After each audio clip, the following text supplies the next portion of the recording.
Filipi pasal 3 ayat 19 berbunyi demikian.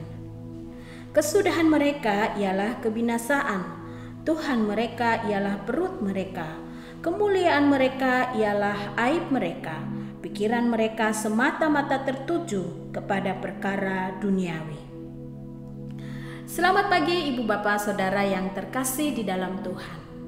Kalau kepada kita ditanyakan apa yang paling utama di dalam kehidupan kita, kita tentu punya jawaban yang berbeda-beda. Atau kalau itu dalam konteks ibadah atau persekutuan kepada kita ditanyakan, maka kita tentu akan serta-merta menjawab yang utama itu adalah Kristus. Pertanyaannya, Ibu Bapak Saudara yang terkasih, apakah jawaban itu bahwa yang utama di dalam hidup kita adalah Kristus itu terwujud di dalam segala aspek, setiap aspek kehidupan kita? Ibu Bapak Saudara yang terkasih di dalam Tuhan, ada dua fokus dalam kehidupan manusia, dan dua fokus itu ditunjukkan oleh berada di posisi mana seseorang tersebut. Yang saya maksud adalah demikian. Kita bisa menilai fokus kehidupan seseorang dari dia berada di pihak mana berkaitan dengan Kristus. Jika seseorang berada di pihak Kristus, jika seseorang berada di pihak Kristus Juru Selamat Tuhan itu, maka fokus hidupnya yang terutama di dalam hidupnya adalah Kristus. Yang terutama di dalam hidupnya tentu adalah perkara-perkara surgawi. Tapi jika seseorang berada di posisi berseberangan, berlawanan dengan Kristus, atau seperti di dalam bagian Alkitab yang kita baca di ayat sebelumnya hari ini mengatakan dia adalah seteru Kristus, maka kita bisa melihat bahwa fokus utama hidupnya, yang terutama di dalam hidupnya adalah perkara-perkara duniawi. Nah, Ibu Bapak Saudara yang terkasih, di dalam ayat yang kita baca pada pagi hari ini dikatakan mereka yang adalah seteru Kristus, yang fokus hidupnya adalah perkara-perkara duniawi itu, kesudahannya, akhir hidupnya adalah kebinasaan. Wah, ini sesuatu yang menakutkan dan mengerikan.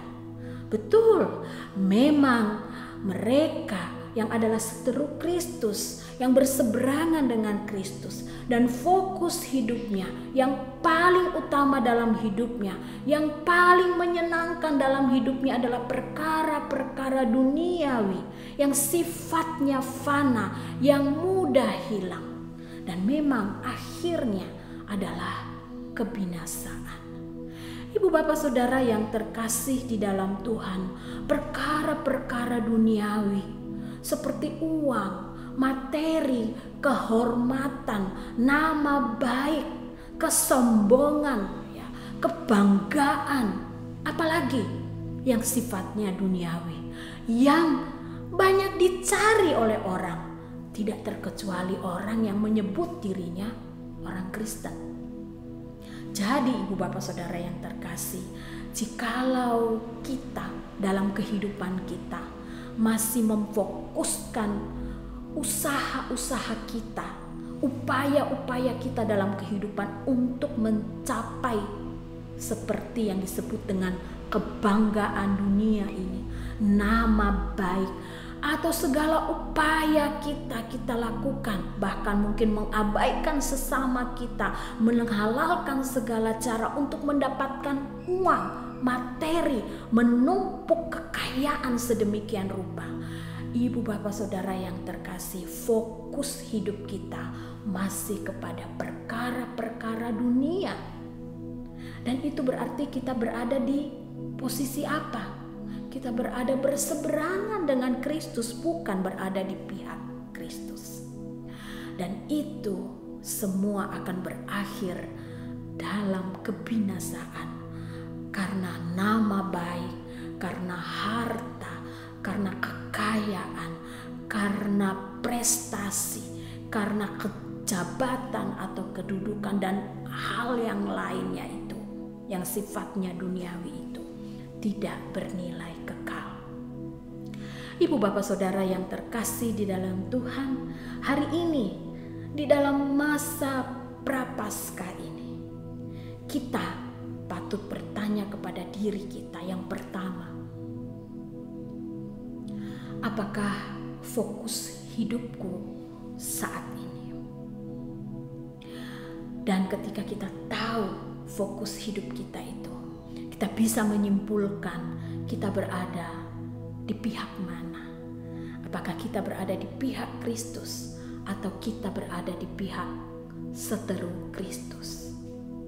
Mari ibu bapak saudara yang terkasih, jikalau fokus hidup kita masih belum seperti yang dikehendaki oleh Tuhan, biarlah di dalam masa-masa kita mengintrospeksi diri, berpantang diri, melakukan disiplin-disiplin rohani dalam masa prapaskah ini, kita menilik hati kita, menilik hidup kita, dan mari kita berkomitmen, Tuhan, aku mau menjadi seorang yang berada di pihak Kristus. Dan itu berarti fokus hidup saya bukan lagi kepada perkara-perkara dunia ini, tetapi kepada perkara-perkara surgawi, kasih, keadilan, kebenaran, damai sejahtera, dan kebajikan. Tuhan kiranya memberkati kita semua. Amin. Mari kita berdoa. Tuhan, biarlah di masa-masa prapaskah ini kami melatih diri kami untuk memfokuskan diri kepada perkara-perkara surgawi. Karena itu berarti kami berada di pihak Kristus dan kami sedang mengerjakan perkara-perkara yang bernilai kekal. Oh Tuhan, kami masih hidup dalam dunia ini dan ada begitu banyak godaan di sekitar kami yang hendak mengalihkan fokus perhatian kami dalam hidup kami. Tapi Tuhan, kiranya Engkau berkenan menguatkan kami dan memampukan kami untuk terus mengarahkan perhatian kami kepada perkara-perkara surgawi, perkara-perkara yang bernilai kekal, perkara-perkara yang seturut dengan kehendak Tuhan. Di dalam nama Tuhan Yesus kami berdoa. Amin. Selamat pagi ibu bapak saudara yang terkasih. Selamat beraktivitas di sepanjang hari ini. Tuhan memberkati kita semua.